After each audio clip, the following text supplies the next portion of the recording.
Today, the Obama administration laid out a 5-year, $2 billion aid package for Pakistan. Secretary of State Hillary Clinton announced the plan during the latest round of strategic talks between the two nations. If allocated by Congress, the money would be used by Pakistan to buy US-made arms and ammunition, while signalling America's long-term commitment to Pakistan's military needs. Also at the State Department today, Secretary Clinton was asked to comment on new documents obtained by WikiLeaks. They allegedly show state-sanctioned torture in Iraq and the killing of hundreds of civilians at US military checkpoints.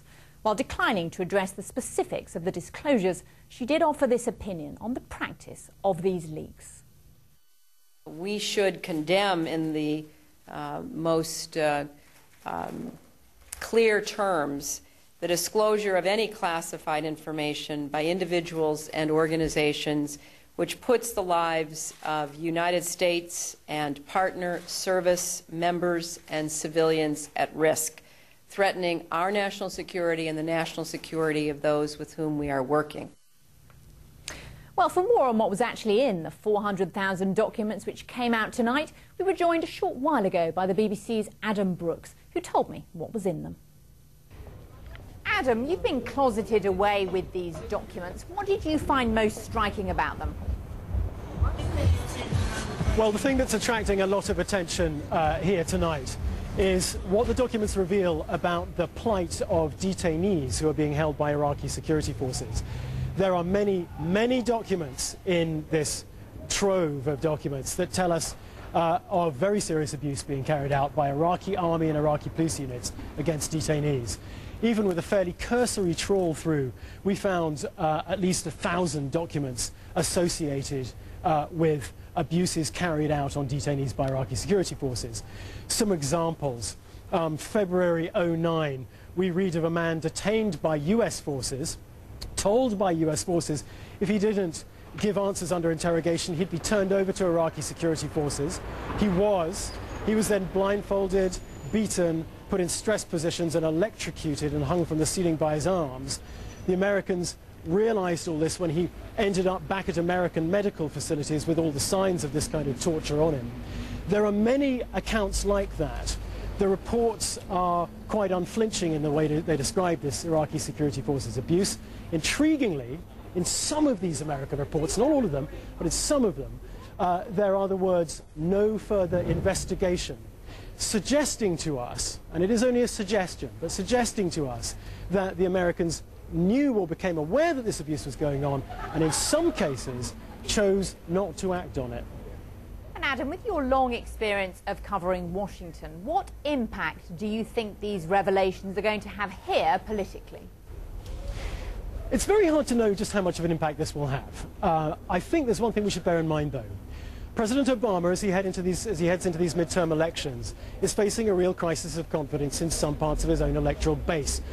People who voted for President Obama and the Democrats in the hope that they were going to significantly recast, rework national security policy, close Guantanamo Bay, close down secret prisons programs, ban torture, end any association with torture and abusive interrogation techniques. I think many of those people will be asking themselves tonight, what's happened? How is that even up to 2009, we are seeing American forces in Iraq cognizant of very serious abuses taking place by Iraqi security forces, and that this goes on in Iraq, even until very recently. And there's the documentary evidence. So I wonder what kind of impact this is going to have on already disheartened parts of the Democratic base. Adam Brooks in central London for us tonight. Thank you. Undiplomatic. Hundreds of leaked documents show US officials dishing and dissing, and their disclosure has Hillary Clinton hopping mad.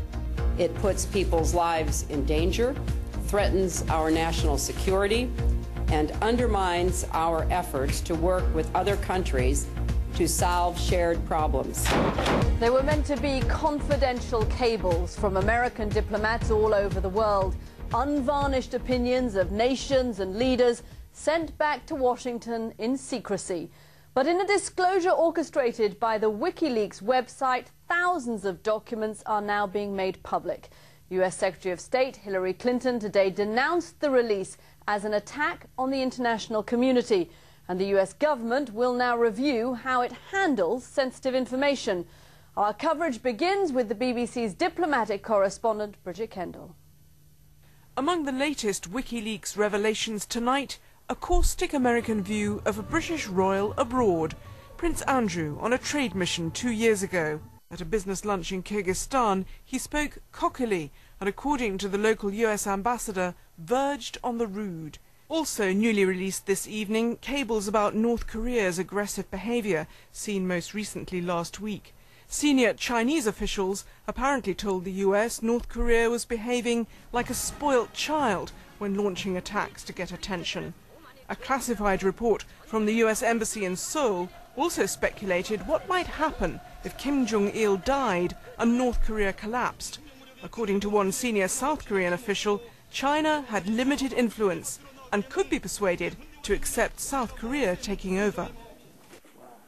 One of the more serious revelations that Arab leaders, including King Abdullah of Saudi Arabia, repeatedly urged President Obama to destroy Iran's nuclear facilities before it could acquire a bomb. In Iran today, President Ahmadinejad questioned the credibility of the leaks, dismissing them as American psychological warfare. Tonight, the US Secretary of State, herself at the heart of some of the leaks, warned of aggressive steps to punish those who, as she put it, stole the information. There is nothing laudable about endangering innocent people, and there is nothing brave about sabotaging the peaceful relations between nations on which our common security depends. Some colourful tidbits in these leaks, a little more than diplomatic gossip, but some could be quite damaging. After all, over 250,000 separate documents are being made public, an insight into the daily secret traffic from over 270 US embassies and consulates, dating from 1966 to February this year, and ranging from reported secret deals to unflattering pen portraits of other leaders. The Russian President Dmitry Medvedev, for instance, is described as playing Robin to Vladimir Putin's Batman. The French President, Nicolas Sarkozy, is thin-skinned and authoritarian. And Italy's Prime Minister, Silvio Berlusconi, is dismissed as feckless, vain and ineffective as a modern European leader. I can tell you that in my conversations, at least one of my counterparts said to me, well, don't worry about it, you should see what we say about you. So I think that this is well understood in the diplomatic community as part of the give and take. Obama's White House may have suffered a battering, but across the globe, as governments await the next tranche of leaks, they'll all be wondering if they're next in line to be humiliated. Bridget Kendall, BBC News. And as this diplomatic deluge continues, suspicion about who leaked the documents has fallen on one man, US Army Private Bradley Manning. The former intelligence agent remains in military custody tonight after being arrested earlier this year. Our security correspondent Gordon Carrera has more on the man some call a traitor and others call a hero. This man, Bradley Manning, is the key suspect in the largest ever leak of classified material. A 23-year-old soldier, he's said to be in solitary confinement after being arrested earlier this year. He joined the US Army after spending some of his teenage years with family in Wales. He appears to have become disaffected and isolated while working as an intelligence analyst in Baghdad. So how did he do it? Pretending to listen to music on his computer, he apparently inserted blank CDs. In emails to a former hacker, he said, "No one suspected a thing. I listened and lip-synced to Lady Gaga's telephone while exfiltrating possibly the largest data spillage in American history."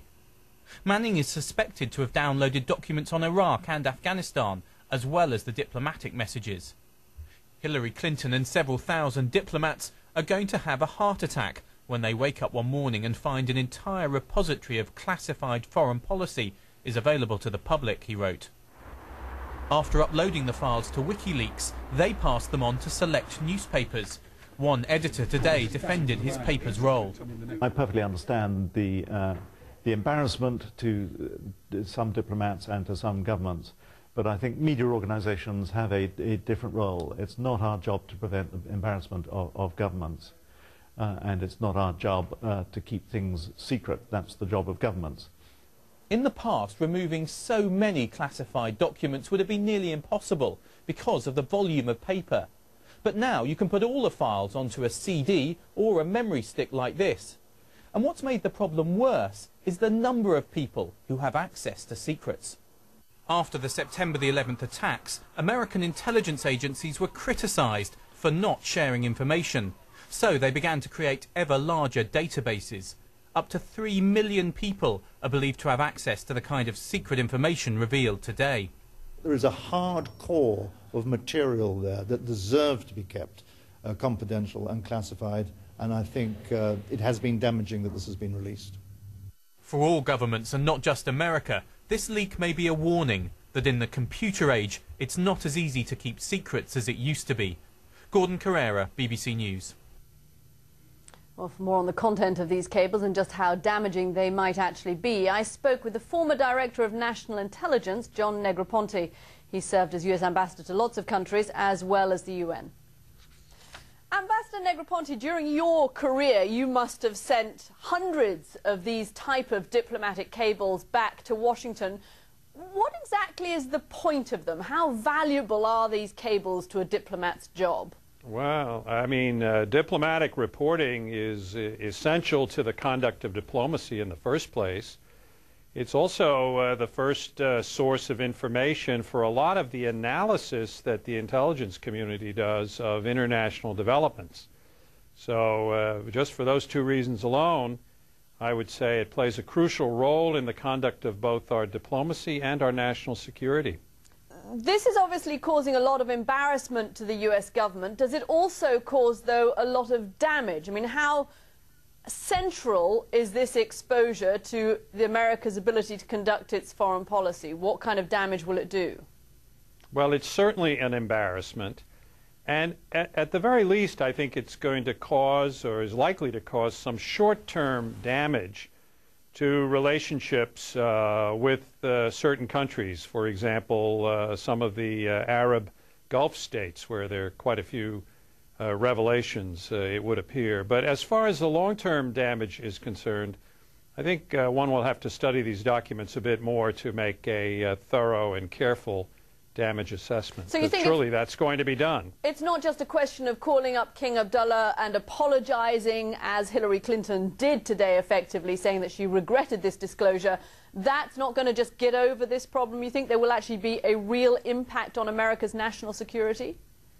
Well, as I say, you know, the line between embarrassment and damage is not necessarily that easy to draw, but when it comes down to questions of trust and building long-term and long-standing relationships with friends and allies around the world, clearly information and comments made to us in confidence are not exactly things that they want to see appear in the newspapers, whether the next day or 5 years from now. So yes, it will damage, and in the short term at the very least, our ability to conduct diplomacy. It seems to have come about as a result of the greater sharing of intelligence that America implemented after the attacks of 9/11. Would you now suggest that there should be less sharing of intelligence, that actually we should put up walls of secrecy again? Well, I certainly don't think we should restrict the sharing of intelligence that has to do with law enforcement or the war against terror. These are things that have to be shared with the appropriate authorities elsewhere in the government outside of the State Department. But when it comes to routine analysis or to discussions between, say, heads of state and ambassadors, I think we're going to have to, the State Department's going to have to exercise more care in exactly how it distributes this information. And surely the Department is going to undertake some kind of a review in light of this incident. Ambassador Negroponte, thank you very much for joining us there. From Yale, I'm sure you're glad not to be at the State Department today. Thank you. Well, as we've heard, Iran's nuclear program was the focus of many of these cables, and today, in thriller-like coincidence of timing, 2 Iranian nuclear scientists were attacked in Tehran.